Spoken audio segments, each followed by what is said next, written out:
The Mullah's bitter attitudes. My refusal of the Islamic Republican Party's offer resulted in the Mullah's bitter attitudes toward me.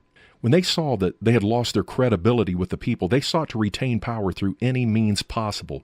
Tricks, creating confusion, threats, bullying, and attacks became their daily practices to dominate and stop the opposition. They hired street boys, gangs, ex-aristocrats and their children, and gave them overt money and weapons to create anarchy and serve them with their best. In creating chaos, the mullahs disregarded the rights of the interim government run by Mr. Barzargan and ultimately gained control over all cities. The government was not in their hands officially, but they acquired all army artillery, which gave them the power. Later on, several times they plotted to kill the president, Dr. Bani Sadr.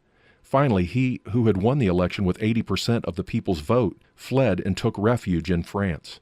The elected president of the people was forced to escape and his government was demolished. Life for the mullah's opponents became unbearable after the escape of the president. Backed by the Ayatollah Khomeini, the mullahs took control of the government and ordered their followers to openly humiliate and beat us in the streets, the marketplaces, our workplaces, and even in our houses. They invaded homes in the middle of the night and terrorized our families. I was harassed and beaten by their Revolutionary Guards many times in the streets. On one occasion, they gave a rifle to one of my followers, ordering him to kill me. They said if he refused to kill me, they would kill his children and destroy his family. It was the middle of the night when we heard someone knocking at our door.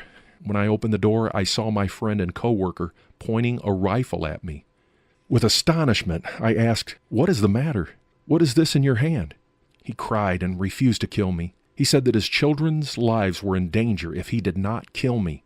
Though terrified, I told him to shoot me and rescue his children. The sobbing man refused. "I cannot do this," he said.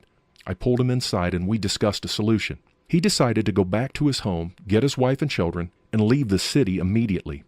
The mullahs were doing this to their opponents in order to compel them to join their party and serve their cause.